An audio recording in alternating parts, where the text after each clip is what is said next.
الحمد لله رب العالمين والصلاة والسلام على أشرف الأنبياء وسيد المرسلين وعلى آله وأصحابه أجمعين ومن تبعهم بإحسان إلى يوم الدين. أما بعد، أعوذ بالله من الشيطان الرجيم. بسم الله الرحمن الرحيم. وما خلقت الجن والإنس إلا ليعبدون. صدق الله العظيم. وقال الرسول صلى الله عليه وسلم: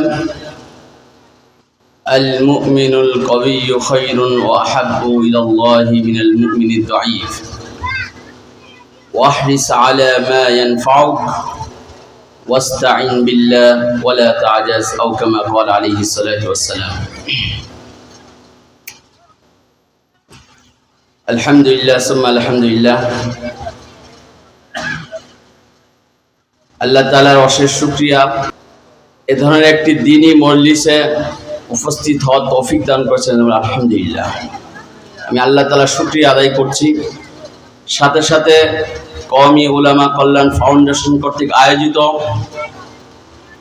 আজকের এই দ্বীনি মজলিস মাহফিলের সম্মানিত সভাপতি এবং যারা এই মাহফিলকে সুন্দরভাবে সুশৃঙ্খলভাবে পরিচালিত করার জন্য শ্রম ব্যয় করছেন, কষ্ট করছেন, আমি সবাইকে শুকরিয়া জানাচ্ছি।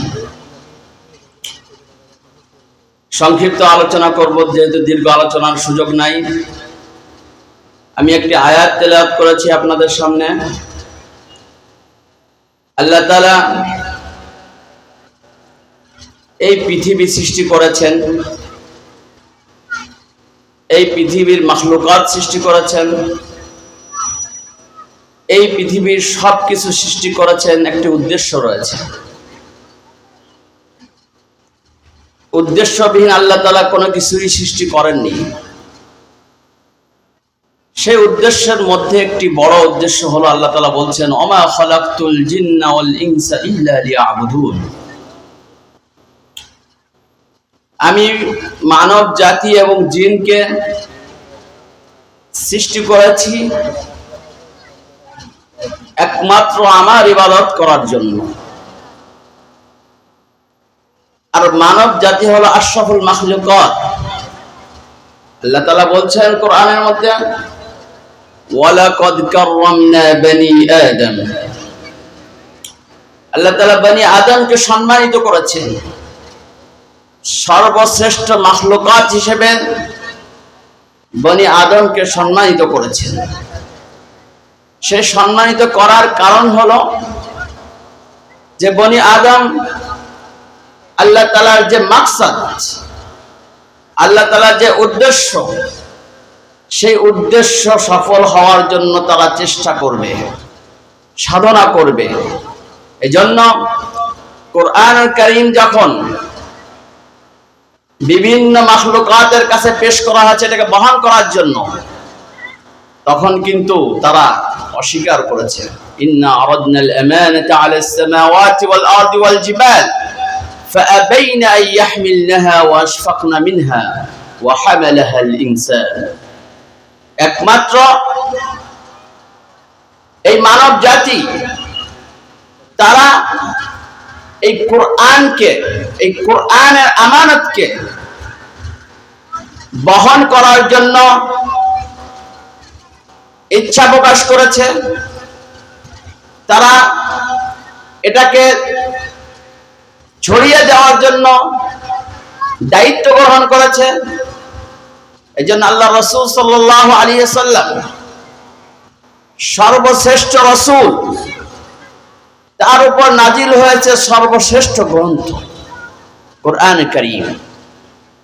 তাহলে এই উম্মত যেমন পেয়েছে সর্বশ্রেষ্ঠ রাসূল, অনুরূপ পেয়েছে সর্বশ্রেষ্ঠ কিতাব, অনুরূপ পেয়েছে সর্বশ্রেষ্ঠ জাতি।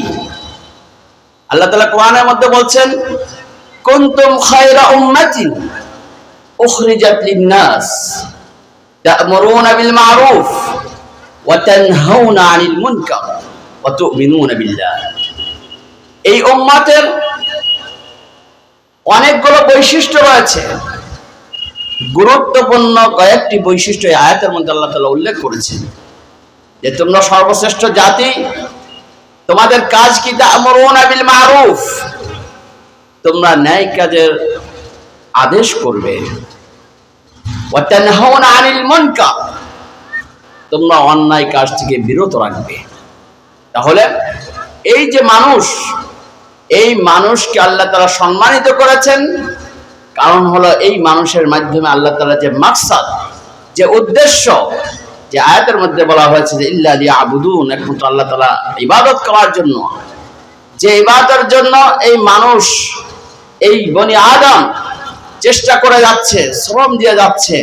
যুগে যুগে যারা আমাদের আকাবিরিন একরাম আছেন, আল্লাহর ওলি আছেন, বিভিন্ন আলেম আছেন, দরবেশ আছেন, পীর মাশায়েখ আছেন, তারা আল্লাহ তাআলার যে মাকসাদ, সেই মাকসাদকে পরিপূর্ণ করার জন্য নিজেদের জীবনকে উৎসর্গ করছেন।